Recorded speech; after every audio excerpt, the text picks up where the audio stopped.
Hello guys, welcome to my new vlog. आणि मी तुमची लाडकी होस्ट सखी राजश्री सोनवणे पुन्हा एकदा आपल्या चॅनलवर सज्ज झाली आहे. तर मग कसे आहात? बरे आहात ना? असायलाच पाहिजे. मीही बरी आणि तशीच छान आहे. आणि आज मी डेली ब्लॉगमध्ये दाखवणार आहे, पहिले स्माईल द्या आणि मग तुम्हाला दाखवते की मी आता रेडी होते माझ्या नेक्स्ट लोकेशनवर जाण्यासाठी. ते लोकेशन माझं आज जे सिलेक्शन झालं आहे एका न्यूज चॅनलमध्ये ॲज अ पत्रकार म्हणून. रायटर म्हणून मी काम खूप छानपैकी लिहिलेलं आहे आणि ॲक्टर म्हणून तर मी आहेच, पण आता ॲज अ रिपोर्टर म्हणून आता नवीन ओळख आपल्याला करायची आहे. त्यामुळे तुमची सखी सज्ज झाली आहे. चला मग सुरू करूया आपल्या डेली ब्लॉगसाठी. एकदम रेडी. चला मग पाहूया आपल्या रुटीनवर. तर मग आधी मला जाण्यासाठी मला ऑटो घ्यावी लागली बाय स्टँड आमच्या एरियातून. त्यामुळे तिथून भ्रमंती करतानाच मी काटेमाळी नाक्यापर्यंत पोहोचले. तिथे तुम्ही पाहू शकता स्वरसम्राट गायक प्रल्हाद शिंदे सरांचा स्मारक हे जे पूल आहे तिथून मी ऑटो स्टँडकडे पदार्पण करणारच होते. आणि तिथल्या काही ऑटोवाल्यांशी मी चर्चाही साधली. इकडच्या व्यवस्था, शासन, प्रशासन याच्यावर सगळ्यांवर डिस्कशन करून तुमची सखी कधीही कुठेही गेली तर थोडं तरी आपलं काम जोखमीचं बजावते. आणि मग मात्र तिथून मी नियर बाय विठ्ठलवाडी स्टेशन इथूनही मी व्हिजिट करतच गेले होते. कारण माझं आज फर्स्ट सेशन होता. माझा इंटरव्ह्यू झाला होता, माझं सिलेक्शन झालं होतं.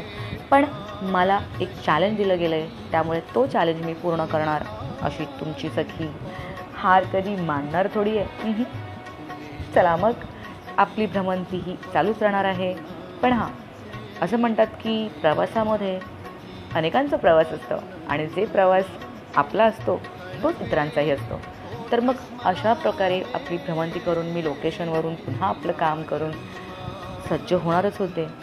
पण तत्पूर्वी कल्याणमध्ये खूप दिवसांनी कल्याणमध्ये आल्यानंतर मनाला खूप छान वाटलं, खूप बरं वाटलं. कारण माझं कल्याण काही आठवणी आहेत त्याच्याशी निगडीत आहेत. पण आता त्या आठवणीला आपल्याला थोडं पाठी राखून पुढे जायचं आहे. त्यामुळे या नवीन वर्षात या सखीने तुमच्या नवीन प्रवास सुरू केला आहे आणि तो आपल्या चॅनलवर पुन्हा नव्याने पदार्पण करते. त्यामुळे तुम्ही मला पाहालच आता आपल्या चॅनलवर.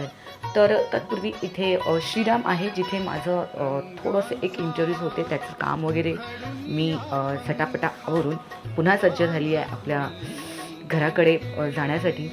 पण एक प्रॉब्लेम अशी आहे की इकडे ट्रॅफिकची समस्या आहे, ऑटो पटकन मिळत नसते आणि कॅश जे माझा सर्वात पहिली अडचण आहे की माझ्याकडे आता कॅश नाही आहे. मला स्कॅन करायचं आहे पण ऑटोमध्ये कुठलाही स्कॅनर अवेलेबल नसल्यामुळे मला इथे वेट करावं लागतं आहे. मग ऑटोमध्ये बसल्यानंतर आपल्या डेली एपिसोडची सांगता करायची असते, त्यामुळे तीच मी करत होते.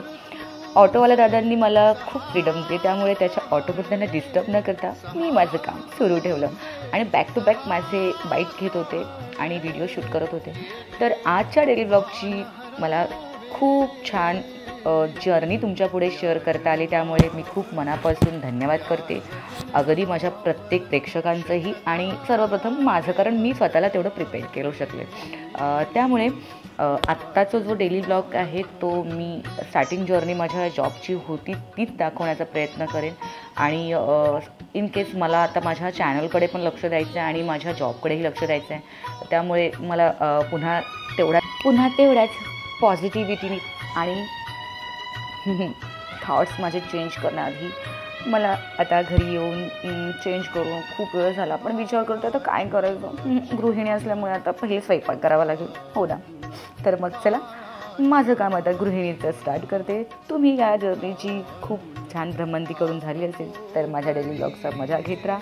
आणि माझ्या चॅनलवर जो कोणी नवीन असेल त्याने प्लीज माझ्या चॅनलला लाईक करा, सबस्क्राईब करा आणि हो शेअर करायला विसरू नका. त्यामुळे तुमची सखी पुन्हा सज्ज होणार आहे आपल्या यूट्यूब चॅनलमध्ये. त्यामुळे आपल्या सखीची ती टॅगलाईन आहे की मस्त राहा, स्वस्त अजिबात बसू नका, आयुष्य हे मोलाचं आहे, हसा आणि हसत राहा.